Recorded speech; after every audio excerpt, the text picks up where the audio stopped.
Pendant 30 ans, j'ai récuré les sols à genoux en regardant mes frères et sœurs ouvrir des cadeaux de Noël que je n'avais pas le droit de toucher. Chaque 25 décembre était le même rituel. Vernon et Patricia Rayfield s'asseyaient dans leurs fauteuils assortis, café à la main, souriant tandis que Colton et Bridget déchiraient le papier cadeau comme des animaux sauvages. Et moi? J'étais assis par terre, près de l'entrée de la cuisine, assez près pour regarder, mais assez loin pour connaître ma place. Denny, cette vaisselle ne va pas se faire toute seule, disait Patricia, sans même me regarder. Noël ou pas, le travail ne s'arrête pas, je pensais que j'avais été adopté. C'est ce qu'il m'avait dit. C'est ce que je croyais. Le bébé non désiré que leur église les avait, par un chantage affectif, poussé à recueillir, la bouche à nourrir qui devait mériter chaque bouchée. Pendant 3 décennies, j'ai cru que c'était simplement mon lot dans la vie. Certains enfants ont des familles aimantes. Certains enfants ont les Rayfield. Mais aux funérailles de Vernon, alors que je me tenais au dernier rang, comme la honte de la famille que j'avais toujours été, un étranger dans un costume anthracite coûteux s'est approché de moi. Il tremblait, serrant de vieux documents contre sa poitrine comme s'ils étaient en or. Il m'a regardé comme on regarde un fantôme. Quelqu'un qu'on avait renoncé à revoir un jour. Denny Rayfield, a-t-il demandé, bien qu'il semblait déjà connaître la réponse. Oui, c'est moi. Il a secoué la tête lentement, délibérément. Non, votre nom est Christopher Thorne. Les mots m'ont frappé comme de l'eau glacée. Cet homme, ce parfait inconnu, se tenait là, dans un salon funéraire, me disant que toute mon identité était un mensonge. Mais il n'avait pas fini. Il a sorti une coupure de journal jauni de 1994. Et là, c'était mon visage, plus jeune, mais indubitablement le mien, me fixant depuis la première page. Héritier disparu de la fortune Thorne. Récompense désormais de 93 millions. Vous n'avez pas été adopté, dit l'homme, la voix brisée. Vous avez été volé. Vos vrais parents n'ont jamais cessé de vous chercher. Votre mère est toujours en vie, Christopher. Et elle a passé chaque jour des 30 dernières années à prier pour que vous rentriez à la maison. Je m'appelle Christopher Thorne, bien que pendant 30 ans j'ai répondu au nom de Denny Rayfield. J'ai 35 ans. Et jusqu'à récemment, je gérais une quincaillerie dans le Montana rural, vivant d'un salaire à l'autre dans un appartement d'une chambre au-dessus d'un restaurant. Mon histoire ne porte pas sur la découverte que j'étais secrètement riche. Elle porte sur la découverte que chaque personne qui était censée me protéger a choisi de me détruire à la place. Elle porte sur la découverte que l'amour que je pensais ne jamais mériter me cherchait en fait depuis le début. L'homme en costume était Winston Aldrich, un détective privé qui me cherchait depuis que j'avais 7 ans. Vernon Rayfield n'était pas mon père adoptif. Il était mon ravisseur. Patricia Rayfield n'était pas une mère adoptive froide. Elle était ma gardienne de prison. Et Colton et Bridget, les enfants en or qui avaient tout alors que je n'avais rien. Ils étaient les enfants biologiques des gens qui m'ont volé dans un parc à Boston quand j'avais 5 ans. Le nom de votre mère est Éléonore, a dit Winston, des larmes coulant sur son visage buriné. Elle a bâti un empire avec votre père, espérant que le succès leur donnerait les ressources pour vous retrouver. Chaque dollar qu'il gagnait était consacré à la recherche, au FBI, aux détectives privés, aux spécialistes du vieillissement facial, même aux médiums quand ils étaient désespérés. Ils n'ont jamais abandonné, Christopher. Pas une seule fois en 30 ans. Vernon Rayfield était mort dans une boîte à 3 mètres de nous, sur le point d'être enterré avec ses secrets. Mais Patricia était vivante, assise au premier rang dans sa robe noire, jouant la veuve éplorée. Elle m'avait fait l'appeler, madame, toute ma vie, jamais, maman. Maintenant, je savais pourquoi. Chaque fois qu'elle me regardait, elle voyait le crime qui pouvait la détruire. Je n'étais pas l'enfant adopté non désiré. J'étais une preuve. J'étais la preuve de ce qui arrive quand la cupidité rencontre l'opportunité et que la conscience ne se montre jamais à la fête. J'étais le garçon dont la vraie mère se mourait de l'intérieur depuis 3 décennies, dont le père est mort avec ma photo de bébé dans son portefeuille, dont l'héritage dormait dans un fonds en fiducie, grandissant chaque année où je restais porté disparu. Winston m'a tendu une photographie. Elle était récente, prise peut-être un mois auparavant. Une femme d'une 60aine d'années se tenait devant un immense bâtiment d'entreprise. Et même de loin, même à travers le grain de la photo, je pouvais voir qu'elle avait mes yeux. Le même vert qui faisait que les Rayfield commentaient toujours que je ne leur ressemblais en rien. Parce que je ne leur ressemblais pas. Je ressemblais à Éléonore Thorne, ma mère, qui, selon Winston, avait tenté de se suicider 2 fois dans les années qui ont suivi ma disparition, sauvé uniquement par l'espoir que quelque part, d'une manière ou d'une autre, je pourrais encore respirer. Elle a besoin de savoir que vous êtes en vie, dit Winston avec urgence. Elle ne tient qu'à un fil. Christopher, les médecins disent que l'espoir est la seule chose qui fait battre son cœur. Voulez-vous venir avec moi? Voulez-vous rentrer à la maison? La maison? Le mot ne signifiait rien pour moi. La maison, c'était la grange où je dormais certaines nuits quand Vernon était ivre et dangereux. La maison, c'était l'appartement avec le chauffage cassé et les cafards que je ne pouvais pas me permettre d'exterminer. La maison, c'était n'importe où les Rayfield n'étaient pas. Mais maintenant, cet étranger me disait que la maison était un manoir à Boston, une mère qui n'avait jamais abandonné et une fortune qui portait mon nom depuis ma naissance. Les personnes présentes aux funérailles commençaient à sortir. Patricia est passée devant nous et, juste une seconde, nos regards se sont croisés. En 30 ans, c'était la première fois qu'elle me regardait vraiment. Pas à travers moi, pas par-dessus moi, mais en me regardant, moi. Et dans cette fraction de seconde, j'ai vu la reconnaissance. J'ai vu la peur. J'ai vu une culpabilité si lourde qu'elle aurait dû l'écraser. Elle savait qui j'étais vraiment. Elle l'avait toujours su. Grandir dans la maison des Rayfield, dans le Montana rural, signifiait comprendre sa place dès le premier jour. Vernon Rayfield dirigeait un ranch de bétail prospère s'étendant sur 300 acres de terre de pâturage de premier choix. Et Patricia gérait les comptes avec une poigne de fer sur chaque centime qui passait par leur compte. Ils étaient respectés dans notre petite ville de Copper Ridge, population 2047 habitants. Vernon siégeait au conseil de l'église. Patricia organisait le festival annuel de la moisson. Tout le monde pensait qu'ils étaient de bonnes personnes, craignant Dieu, qui avait recueilli un enfant non désiré par charité chrétienne. L'histoire qu'ils racontaient à tout le monde était simple et noble. Ils m'avaient trouvé sur le pas de leur porte un matin d'hiver en 1994, à peine âgé de 5 ans, avec rien d'autre que les vêtements que je portais et une note qui disait « S'il vous plaît, prenez soin de lui. » Je ne peux plus. Pas de signature, pas d'explication, juste un abandon enveloppé de désespoir. Le shérif, le cousin de Patricia, avait soi-disant essayé de retrouver mes parents biologiques, mais n'avait rien trouvé. Alors, les Rayfield, déjà bénis de 2 enfants, m'ont ouvert leur maison. Nous n'étions pas obligés de te garder, me rappelait Vernon chaque fois que je demandais quelque chose. Le devoir chrétien a ses limites, mon garçon.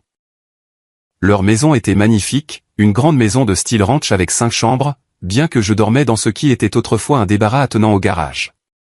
Il y avait une seule fenêtre qui donnait sur la remise à outils, pas de placard. Et en hiver, la température chutait si bas que je pouvais voir mon souffle. Pendant ce temps, la chambre de Colton avait sa propre salle de bain et une télévision à écran plat qu'il a eue pour son 13e anniversaire. La chambre de Bridget ressemblait à quelque chose d'un magazine, tout en rose et blanc avec un lit à baldaquin qui coûtait plus que ce que je gagnerais en 3 mois à mon emploi actuel. Le petit déjeuner chez les Rayfield suivait une hiérarchie stricte. Vernon avait ses œufs au plat avec du bacon épais. Patricia prenait son café noir avec du pain de blé complet. Colton et Bridget avaient tout ce qu'ils voulaient. Généralement des céréales sucrées ou des pancakes que Patricia préparait frais. Je prenais ce qui restait, s'il restait quelque chose. La plupart des matins, je me contentais de pain rassis et de beurre de cacahuètes que je cachais dans ma chambre pour de telles occasions. Denny doit apprendre que rien n'est gratuit dans la vie, disait Patricia à ses amis de l'église quand elle commentait ma maigreur. Nous lui enseignons l'éthique du travail.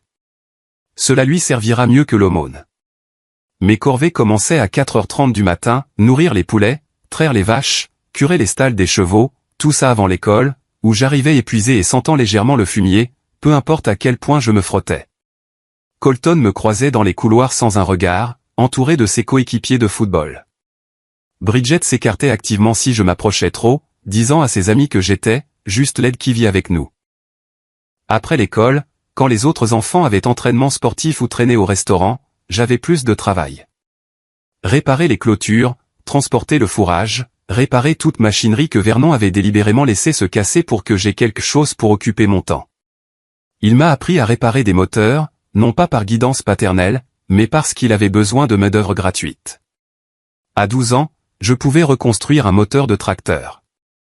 À 15 ans, je faisais tout l'entretien de chaque véhicule qu'il possédait, alors que Colton ne savait même pas changer un pneu. tu as de la chance qu'on te nourrisse, a dit Vernon un soir où j'ai demandé pourquoi je ne pouvais pas me joindre à la famille pour le dîner de Thanksgiving à la table principale. Ta propre mère ne voulait pas de toi. Qu'est-ce qui te fait croire que tu mérites de t'asseoir avec une vraie famille? La cruauté était calculée. Patricia gardait exactement une photo de moi dans la maison, prise quand j'avais environ 7 ans. Dessus, je me tenais à l'écart de la famille, sur le côté comme une pensée après coup. Elle la montrait aux visiteurs comme preuve de leur charité. Nous le traitons comme l'un des nôtres, mentait-elle pendant que je servais de la limonade à son club de lecture, invisible comme un meuble. L'école était ma seule évasion. Les professeurs m'aimaient parce que je travaillais dur, j'étudiais encore plus dur. Madame Henderson, ma professeure d'anglais de 4e, m'a un jour pris à part. Denny, tu es assez brillant pour l'université. As-tu pensé à ton avenir?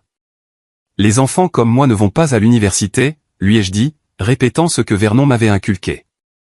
Elle m'a alors regardé étrangement, comme si elle voulait dire quelque chose, mais ne trouvait pas les mots.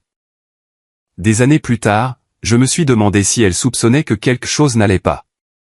Mais dans les petites villes, on ne remet pas en question les familles comme les Rayfield. On ne fait pas de vagues avec des bateaux qui flottent tranquillement depuis des générations. La différence entre moi et les enfants Rayfield était la plus évidente à Noël. Ils recevaient des ordinateurs portables, des voitures, des voyages de vacances. Je recevais des bottes de travail et peut-être un manteau d'hiver d'occasion de l'armée du salut. Mais ce qui faisait plus mal que les cadeaux, c'était le faux-semblant. Patricia me tendait mon unique cadeau emballé avec un sourire pour les amis de l'église qu'ils avaient invités, puis devenait froide dès que les invités partaient. À 18 ans, j'avais économisé chaque centime que Vernon me payait à contre-cœur pour ce qu'il appelait du « travail supplémentaire », bien que tout fût supplémentaire puisque le travail régulier était simplement attendu. 2000 $, cachés dans une boîte de café, m'ont permis de verser une caution pour un appartement exigu au-dessus du Hazeles dîner en ville. Le jour où j'ai déménagé, les seuls mots de Patricia ont été « N'espère pas revenir en rampant quand tu auras échoué ». Mais je n'ai pas échoué. J'ai trouvé un travail chez Brennan & Hardware, où Sherman Brennan m'a traité avec plus de gentillesse en un jour que les Rayfield ne l'avaient fait en 18 ans. « Tu es un bon travailleur, Denny, disait-il. Fiable, honnête. C'est rare de nos jours. J'ai construit une vie à partir de rien parce que je pensais que rien n'était tout ce que je méritais. Chaque nuit dans ce petit appartement, je m'interrogeais sur ma mère biologique. Quel genre de femme abandonne son enfant sur un perron en hiver? Qu'est-ce qui n'allait pas chez moi pour que même elle ne puisse pas m'aimer? Ces questions m'ont hanté pendant 30 ans. Le poison que les Rayfield avaient versé dans mon âme, une goutte à la fois. Sauf que rien de tout cela n'était vrai. Il n'y avait pas de perron, pas de note désespérée, pas de mère qui ne voulait pas de moi. Juste Vernon et Patricia Rayfield, deux criminels qui ont volé un enfant et l'ont élevé comme un esclave tout en recueillant la sympathie de leur communauté pour leur charité chrétienne. Ils ont bâti leur réputation sur ma souffrance, leur prospérité sur ma vie volée. La mort de Vernon est survenue soudainement un mardi matin de septembre. Crise cardiaque massive en marquant le bétail, mort avant de toucher le sol. Toute la ville s'est déplacée pour les funérailles, remplissant l'église First Baptist à pleine capacité. Je me tenais au dernier rang, non invité à m'asseoir avec la famille malgré 30 ans passés sous leur toit. Cette section est réservée aux parents de sang, Denny, avait dit Patricia ce matin-là, sa voix aussi tranchante que le vent d'hiver. Tu comprends? Je comprenais parfaitement. Même dans la mort, Vernon commandait le récit. Le pasteur l'a appelé un « pilier de la communauté », un « père dévoué », un « exemple chrétien de générosité ». Lui et Patricia ont ouvert leur maison à un enfant dans le besoin, a annoncé le révérend Morrison, en faisant un vague geste dans ma direction. Cela demande un cœur spécial. La congrégation a murmuré ses « Amen » pendant que je luttais contre l'envie de vomir. Un cœur spécial. S'il savait seulement comment ce cœur se délectait de la cruauté, comment il calculait exactement la quantité de nourriture dont je pouvais survivre. Comment il ne m'a jamais montré une once d'affection véritable. C'est alors que j'ai remarqué l'étranger. Il se démarquait comme un diamant dans une mine de charbon, portant un costume anthracite qui coûtait probablement plus que ce que je gagnais en 6 mois. Pendant que tout le monde se concentrait sur le service, il ne cessait de me regarder, sortant son téléphone pour vérifier quelque chose, puis me regardant à nouveau. Ses mains tremblaient alors qu'il tenait ce qui ressemblait à de vieux documents contre sa poitrine. Après le service, La foule s'est dirigée vers le cimetière. Patricia est passée devant moi, flanquée de Colton et Bridget, tous trois vêtus de vêtements noirs coûteux qui criaient « L'argent de l'héritage est déjà en train d'être dépensé ». L'étranger est resté en arrière, attendant que la plupart des gens soient partis. Denny Rayfield. Sa voix tremblait comme celle d'un homme sur le point d'annoncer une nouvelle qui allait tout changer. Oui, c'est moi. Il s'est approché et j'ai pu voir de la sueur sur son front malgré l'air frais de septembre. Non, ce n'est pas ça. Votre nom est Christopher Thorne. Je suis Winston Aldrich, un détective privé. Je vous cherche depuis 28 ans. Les mots m'ont frappé comme des coups physiques. Ma poitrine s'est serrée. L'église est soudainement devenue trop petite, trop chaude. Vous vous trompez. J'ai été adopté, mais mon nom a toujours été Denny. Vous n'avez pas été adopté. Winston a sorti un dossier en cuir avec des mains tremblantes. Vous avez été enlevé. Kidnappé dans un parc à Boston quand vous aviez 5 ans. Vos parents, vos vrais parents, sont Eleanor et James Thorne. Ils possèdent Thorne Industries. Ils n'ont jamais cessé de chercher. Il a étalé des coupures de journaux sur le banc d'église entre nous. Le premier titre hurlait « L'héritier de 5 ans disparaît du parc de Beacon Hill ». En dessous se trouvait une photo qui m'a coupé le souffle. C'était moi, plus jeune, mais indubitablement moi, portant des vêtements que je reconnaissais de rêves brumeux que j'avais rejetés comme de l'imagination. Une autre coupure d'il y a 5 ans. La famille Thorne augmente la récompense à 93 millions pour toute information sur leur fils disparu. C'est de la folie, ai-je réussi à dire, bien que ma gorge semblait tapissée de papier de verre. Les Rayfield m'ont trouvé sur leur perron. Il y avait une note. Le shérif a enquêté. Le visage de Winston s'est assombri. Le shérif était le cousin de Patricia, n'est-ce pas? Robert Henley. Il est mort il y a 10 ans, mais nous avons retrouvé sa veuve. Elle a confirmé qu'il a aidé à couvrir l'affaire, à falsifier les rapports, à créer les papiers d'adoption. Mes jambes ont menacé de lâcher.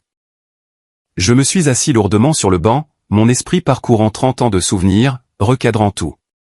Chaque mot cruel, chaque repas refusé, chaque rappel que je n'étais pas de la vraie famille a soudainement pris un sens terrifiant. Vernon Rayfield travaillait comme entrepreneur à Boston il y a 30 ans, a poursuivi Winston, sa voix stable mais urgente. Il faisait partie de l'équipe qui rénovait l'aire de jeu du parc de Beacon Hill. Le même parc d'où vous avez disparu. La semaine de votre disparition, Vernon a soudainement quitté son emploi. A dit à son patron qu'il y avait une urgence familiale dans le Montana. Il a acheté le ranch en espèces 2 mois plus tard. 90 000 $ en espèces, Denny. D'où un entrepreneur au chômage sort-il 90 000 $ en espèces en 1994. La pièce tournait. À travers la fenêtre, je pouvais voir le cortège funèbre se diriger vers le cimetière. Patricia, sous son voile de veuve, jouant l'épouse éplorée pendant que la victime de son mari était assise dans l'église qu'il avait trompée pendant 3 décennies. Votre mère est en vie, dit doucement Winston. Eleanor Thorne. Elle tient à peine le coup. Les médecins disent que l'espoir est la seule chose qui la fait tenir. Elle a fait des allers-retours à l'hôpital, crise de panique, dépression, 2 tentatives de suicide. Votre père, James, est mort il y a 3 ans. Ses dernières paroles pour moi ont été de ne jamais cesser de vous chercher. Winston a sorti une autre photo, celle-ci récente. Une femme d'une 60aine d'années se tenait devant un immeuble de verre, et même de loin, je pouvais voir qu'elle avait mes yeux, le même vert inhabituel que les Rayfield commentaient toujours. La caractéristique qui me marquait comme un étranger sur chaque photo de famille. Elle a besoin de savoir que vous êtes en vie, Christopher. Elle a passé 30 ans à se demander si vous étiez blessé, si vous aviez peur, si vous vous souveniez d'elle. Elle a gardé votre chambre exactement comme elle était le jour de votre disparition. Chaque jouet, chaque livre, attendant que vous rentriez à la maison. J'ai pensé à mon débarras attenant au garage, la seule fenêtre donnant sur la remise à outils, les hivers passés à voir mon souffle à l'intérieur. Pendant ce temps, quelque part à Boston, une chambre m'attendait depuis 3 décennies, préservée par une mère dont l'amour a survécu plus longtemps que toute ma vie volée. Si c'est vrai, pourquoi personne ne m'a trouvé plus tôt? Vernon était malin, a expliqué Winston. Il a changé votre nom immédiatement, a déménagé dans une petite ville où personne ne posait de questions. Vous étiez assez jeune pour que vos souvenirs s'estompent. Il vous a probablement raconté des histoires sur votre adoption avant même que vous ne puissiez vous souvenir de la vérité. Nous avons suivi des milliers d'enfants adoptés au fil des ans, mais les papiers des Rayfield semblaient légitimes en surface. Ce n'est que lorsque la veuve de Robert Henley nous a contactés le mois dernier que nous avons enfin eu une piste sérieuse. Patricia est apparue à l'entrée de l'église, cherchant les retardataires. Nos regards se sont croisés à travers le sanctuaire. Pour la première fois de ma vie, j'ai vu la peur vaciller sur son visage. Elle savait exactement qui était Winston. Elle savait pourquoi il était là. Et elle savait que sa performance de 30 ans en tant que femme chrétienne charitable était sur le point de se terminer. Nous avons besoin de preuves, ai-je dit à Winston, bien que mon cœur connaisse déjà la vérité. Des preuves ADN. Déjà arrangées, a-t-il dit. Mais Christopher, nous devons agir avec prudence. Patricia est dangereuse. Si elle réalise que nous savons, elle pourrait s'enfuir ou détruire des preuves. Il y a des implications légales ici qui vont au-delà du simple kidnapping. Je n'ai pas pu dormir cette nuit-là. Winston m'avait donné un téléphone prépayé et m'avait dit d'agir normalement jusqu'à ce que les résultats du test ADN reviennent. N'affrontez pas Patricia, m'avait-il prévenu. Ne changez pas votre routine. Nous avons besoin de preuves solides avant d'agir. Mais comment agir normalement quand toute votre vie s'est révélée être un mensonge? J'étais allongé dans mon appartement au-dessus du Hazel's dîner, fixant le plafond taché d'eau, rejouant 30 ans de souvenirs avec une nouvelle compréhension. La façon dont Vernon me payait toujours en espèces pour le travail au ranch, jamais par chèque. La façon dont Patricia a brûlé tous les vieux documents dans un feu de joie quand j'avais 10 ans, prétendant qu'il faisait du désencombrement. La façon dont ils ne m'ont jamais laissé obtenir un passeport lorsque l'école a proposé un voyage au Canada. À 5 heures du matin, j'ai renoncé à dormir et je suis allé travailler plus tôt. Sherman Brennan était déjà là, son presse-papier d'inventaire à la main. « Tu as une sale mine, mon fils, dit-il en étudiant mon visage. Tout va bien? Les funérailles de Vernon étaient hier, ai-je dit, ce qui était vrai, mais pas la vérité. Sherman a hoché la tête lentement. Je ne peux pas dire qu'il me manquera. Cet homme n'a jamais eu un mot gentil pour toi de toutes les années que je l'ai connu. Tu es mieux sans cette famille, Denny. Si seulement il savait que je n'avais jamais eu de famille du tout. Winston a appelé cet après-midi-là alors que je rangeais des pots de peinture. Pouvez-vous me rejoindre au Riverside Motel ce soir? Chambre 12. Nous devons prélever l'échantillon d'ADN et discuter des prochaines étapes. Le motel était à 30 km de la ville, choisi spécifiquement pour que personne de Copper Ridge ne nous voie. Winston avait installé un centre de commandement mobile dans sa chambre, avec des ordinateurs portables, des dossiers et des boîtes de documents datant de 3 décennies. Votre cas n'a jamais été classé pour le FBI, a-t-il expliqué en faisant un prélèvement de salive pour l'ADN. Chaque année, le jour de votre anniversaire, votre mère les appelait, suppliant pour des nouvelles. Elle m'a engagé il y a 15 ans quand le FBI a essentiellement abandonné. Je suis des pistes depuis lors. Il m'a montré d'autres photos. La fête du 5e anniversaire de Christopher Thorne, 2 semaines avant l'enlèvement. J'ouvrais des cadeaux entourés d'autres enfants. Mes parents étaient accroupis à côté de moi, leur visage rayonnant de joie. Il y avait aussi une vidéo. Winston m'a prévenu avant de la jouer. Ça pourrait être difficile à regarder. La voix de ma mère a rempli la pièce. Christopher, dis à papa ce que tu veux être quand tu seras grand. Le petit garçon à l'écran, le garçon qui était moi, sautait sur place. Un super-héros. Je sauve les gens. Ma gorge s'est nouée. Quelque part dans mon esprit, ce souvenir existait. Enfoui sous 30 ans de Vernon me disant que je ne valais rien. Les résultats de l'ADN prendront 3 jours, a dit Winston. En attendant, j'ai besoin que vous réfléchissiez. Vous souvenez-vous de quelque chose d'avant? Même des fragments pourraient aider à monter le dossier. J'ai fermé les yeux. Des bottes de pluie rouge. Je me souviens de bottes de pluie rouge que j'adorais et d'une femme chantant quelque chose sur des oiseaux moqueurs. Les yeux de Winston se sont illuminés. Il a sorti son téléphone et a fait défiler des photos.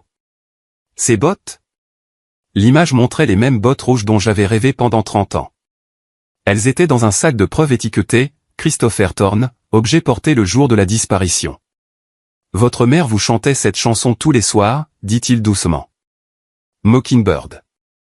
Elle l'a mentionné dans chaque interview qu'elle a donnée, espérant que cela pourrait déclencher votre mémoire si vous l'entendiez.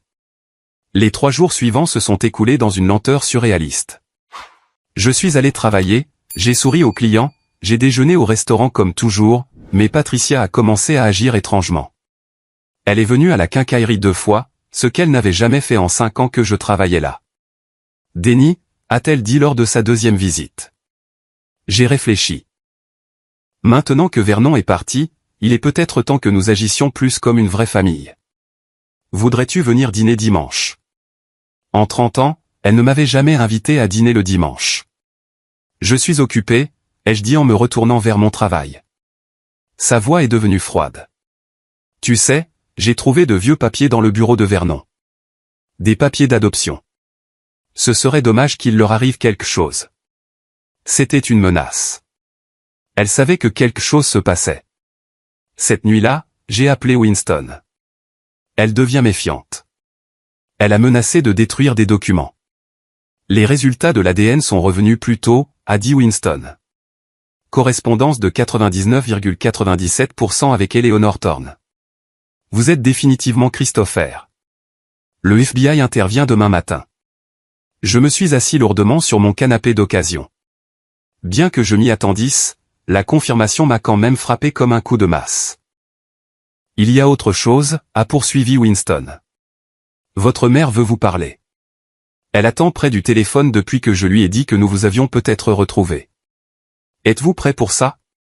Étais-je prêt à parler à une inconnue qui était ma mère? À entendre la voix de la femme qui m'avait cherché pendant que je récurais les sols et dormais dans un débarras. Passez-la moi, ai-je dit.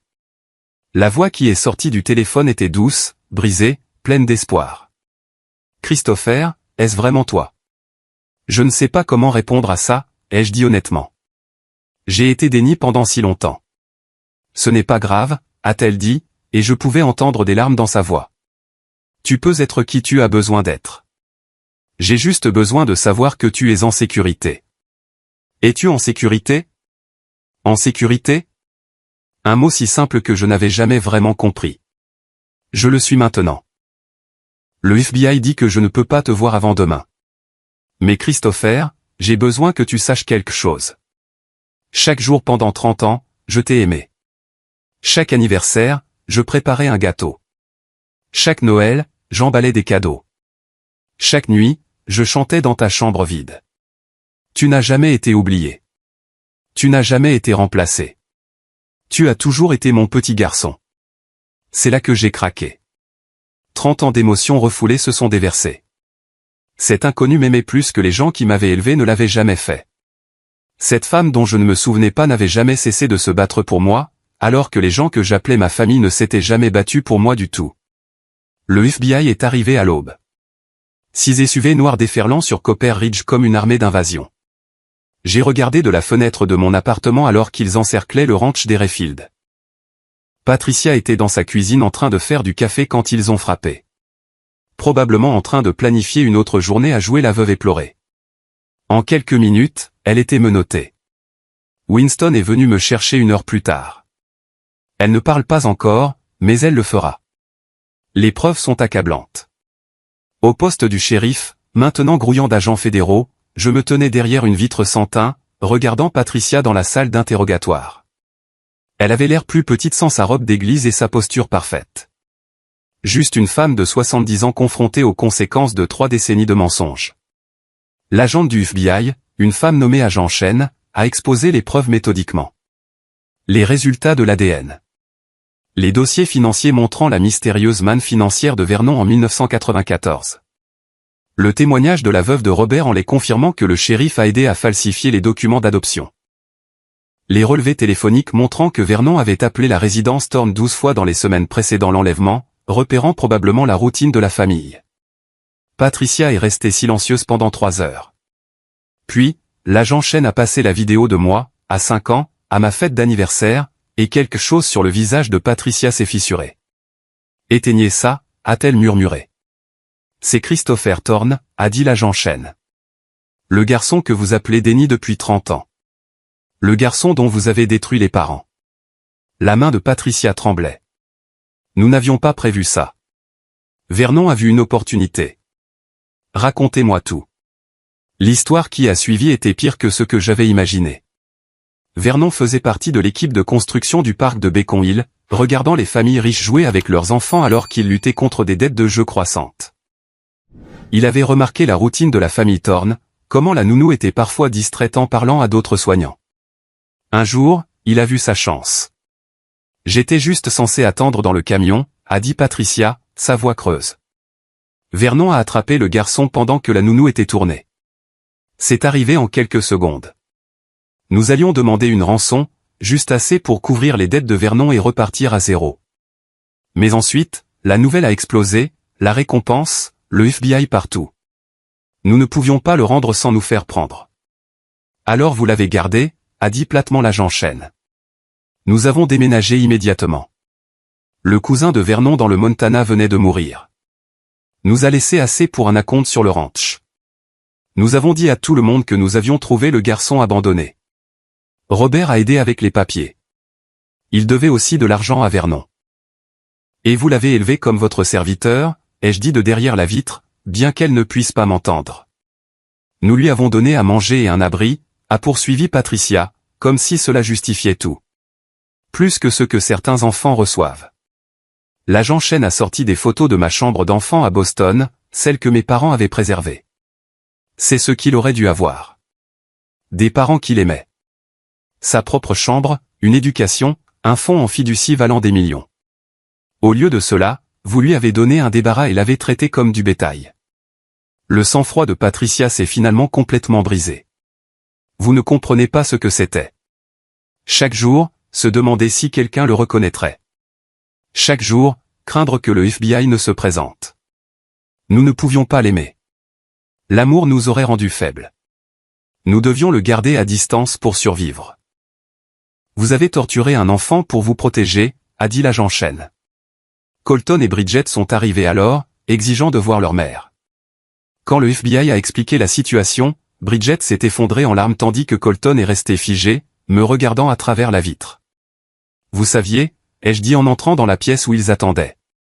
Vous deviez savoir que quelque chose n'allait pas, nous pensions que tu avais été adopté, dit faiblement Colton. Maman disait toujours que ta mère biologique était une toxicomane qui t'avait abandonné. Et cela justifiait de me traiter comme une ordure? Il n'avait pas de réponse. Bridget ne pouvait même pas me regarder.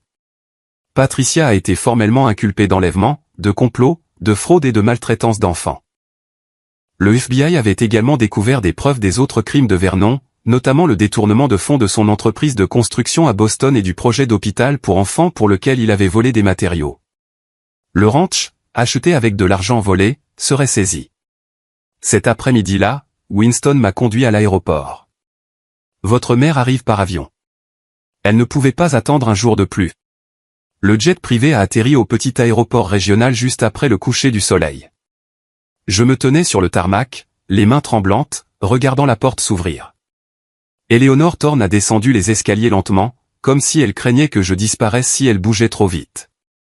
Elle était plus petite que ce à quoi je m'attendais, plus fragile que sa photo ne le suggérait, mais ses yeux verts qui correspondaient parfaitement aux miens, étaient féroces d'un amour qui avait survécu à 30 ans d'enfer. Christopher, dit-elle en tendant la main timidement. J'ai hoché la tête, incapable de parler. Elle a franchi la distance entre nous en 3 pas rapides et m'a serré dans une étreinte qui ressemblait à un retour à la maison dans un endroit où je n'avais jamais été. Elle sentait le parfum cher et autre chose. Quelque chose de familier qui ravivait des souvenirs que je pensais être des rêves. Mon bébé, sanglota-t-elle contre ma poitrine. Mon beau garçon. Je suis tellement désolé. Je suis tellement désolé que nous n'ayons pas pu te trouver plus tôt. Ce n'est pas votre faute, ai-je réussi à dire. Elle s'est reculée, étudiant mon visage avec émerveillement. Tu as la mâchoire de ton père, ses mains, mais ses yeux sont les miens. Elle a touché mon visage doucement. Te souviens-tu de quelque chose? De quoi que ce soit. Des bottes rouges, ai-je dit, et quelqu'un qui chantait à propos d'oiseaux moqueurs. Son visage s'est décomposé. Tu adorais ces bottes. Tu les portais partout, même quand il ne pleuvait pas. Et cette chanson, je la chantais tous les soirs. Chaque soir, même après ton départ. Elle a sorti son téléphone et m'a montré une vidéo de la semaine dernière. C'était elle, dans ce qui était clairement ma chambre d'enfant, chantant la chanson de l'oiseau moqueur à un lit vide, les mêmes bottes rouges posées sur une étagère derrière elle. Je n'ai jamais arrêté, Christopher. Je n'ai jamais perdu l'espoir que quelque part, tu étais en vie et que tu pourrais te souvenir. Patricia Rayfield a écopé de 25 ans dans une prison fédérale. À 70 ans, c'était en fait une peine à perpétuité. Lors de sa condamnation, elle n'a montré aucun remords, disant seulement « Je lui ai donné un toit et je lui ai appris à travailler ». C'est plus que ce que ses vrais parents auraient fait, en le gâtant avec de l'argent qu'ils n'avaient pas gagné. La réponse du juge a été rapide et sévère. Vous avez volé un enfant à des parents aimants et l'avez soumis à 30 ans de torture psychologique. Vous avez détruit 3 vies par cupidité. 25 ans, c'est miséricordieux. Colton et Bridget ont tout perdu. Le ranch a été saisi comme produit du crime. Le FBI a découvert que Vernon avait détourné plus de 200 000 $ tout au long de sa carrière, finançant leur style de vie confortable avec de l'argent volé. Colton est venu me voir une fois avant que je quitte le Montana. J'ai besoin que tu saches quelque chose, dit-il, se tenant maladroitement dans mon appartement. Quand nous étions enfants, j'ai entendu maman et papa se disputer une nuit. Papa a dit quelque chose comme si quelqu'un découvre pour le garçon. Maman lui a dit de ne plus jamais en parler. J'aurais dû savoir. J'aurais dû dire quelque chose. Pourquoi ne l'as-tu pas fait? Il a regardé ses pieds. Parce que la vie était plus facile quand c'était toi qui prenais tous les coups. Chaque fois que papa était en colère contre toi, il n'était pas en colère contre moi. Je t'ai laissé souffrir pour que ma vie soit plus facile. Je suis désolé, Denny. Je veux dire, Christopher. C'était la première fois que quelqu'un de cette famille s'excusait auprès de moi. Déménager à Boston, c'était comme atterrir sur une autre planète. Éléonore avait entretenu ma chambre d'enfant pendant 30 ans, mais elle ne m'a pas fait pression pour que je reste dans le manoir familial. Au lieu de cela, elle m'a aidé à trouver mon propre appartement à proximité pendant que je m'adaptais à cette nouvelle réalité. Le fonds en fiducie que mon père m'avait laissé avait atteint plus de 40 millions de $, en dehors des avoirs de l'entreprise. Des chiffres qui semblaient imaginaires pour quelqu'un qui avait survécu avec le salaire minimum. Mais ce n'est pas l'argent qui m'a guéri. C'est Éléonore elle-même. Elle n'a jamais poussé, n'a jamais exigé que je l'appelle « maman » ou que je prétende que ces 30 ans n'avaient pas eu lieu. Au lieu de cela, elle était simplement présente. Chaque matin, elle m'envoyait un texto pour me demander si je voulais un café. Chaque soir, elle vérifiait si j'avais dîné. De petits actes de sollicitude constants que je n'avais jamais connus auparavant. Ton père aurait adoré voir l'homme que tu es devenu, m'a-t-elle dit un soir alors que nous regardions des albums photos. Tu as survécu à ce qui aurait brisé la plupart des gens. Tu es resté gentil quand ils étaient cruels.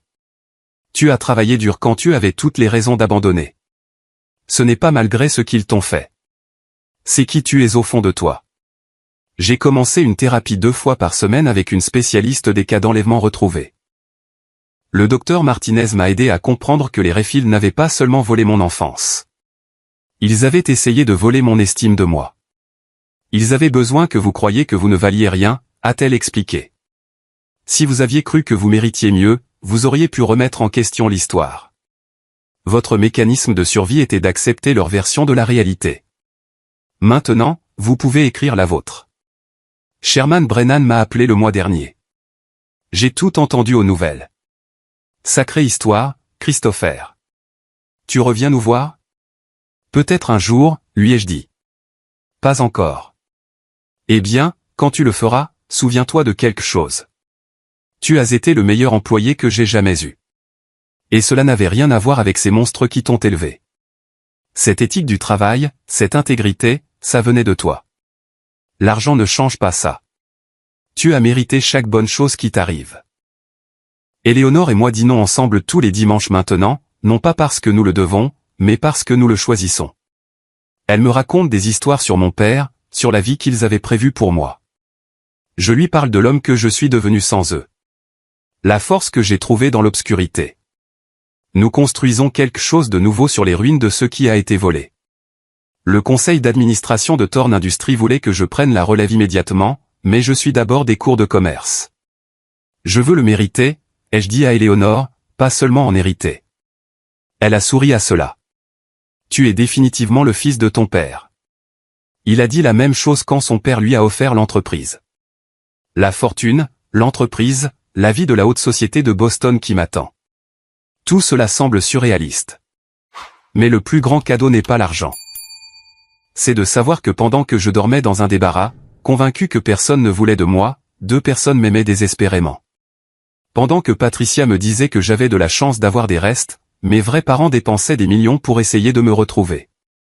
Éléonore a fait don de la récompense de 93 millions de dollars au Centre national pour les enfants disparus et exploités.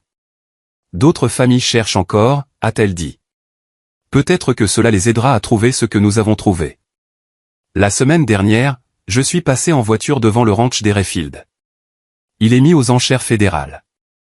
Les mauvaises herbes envahissent déjà le jardin parfait de Patricia. Le débarras où j'ai passé 18 hivers est visible depuis la route. Cette unique fenêtre donnant sur la remise à outils. Je ne déteste plus cette pièce. Un garçon nommé Denny y a survécu. Il a fait de son mieux avec les mensonges qu'on lui a donnés et a réussi à garder son humanité intacte malgré tout ce qu'ils lui ont fait subir. Ce garçon, celui qui se levait avant l'aube chaque jour en croyant qu'il ne valait rien. Il a sauvé Christopher Thorne. Il l'a maintenu en vie, l'a fait travailler, l'a fait avancer jusqu'à ce que la vérité puisse le trouver. Je suis reconnaissant à Denny Rayfield. Il n'était pas réel, mais sa force l'était.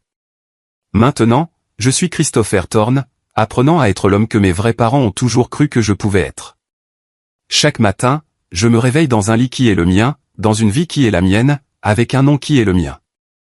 Les Rayfield ont volé 30 ans, mais ils n'ont pas pu voler mon avenir. Ils ont essayé de me convaincre que je n'étais rien. Mais il s'avère que j'étais tout pour quelqu'un. Certaines histoires se terminent par la justice. D'autres par des retrouvailles. La mienne se termine par quelque chose de plus simple. La connaissance que l'amour peut survivre à 30 ans de séparation. Les mensonges ne peuvent pas enterrer la vérité pour toujours. Et parfois, la vie que vous étiez censé vivre attend juste que vous la revendiquiez. Si cette histoire a résonné en vous, si vous croyez au pouvoir de la vérité et à la force des familles séparées par des circonstances indépendantes de leur volonté, s'il vous plaît, aimez cette vidéo et partagez-la avec quelqu'un qui a besoin de l'entendre. Votre soutien aide ces histoires à atteindre ceux qui pourraient chercher leur propre réponse. Commentez ci-dessous avec vos pensées et n'oubliez pas de vous abonner à la chaîne pour plus d'histoires vraies incroyables de résilience, de retrouvailles et de rédemption. Merci d'avoir écouté mon voyage de Denny à Christopher, de voler à retrouver, de la survie à la vraie vie.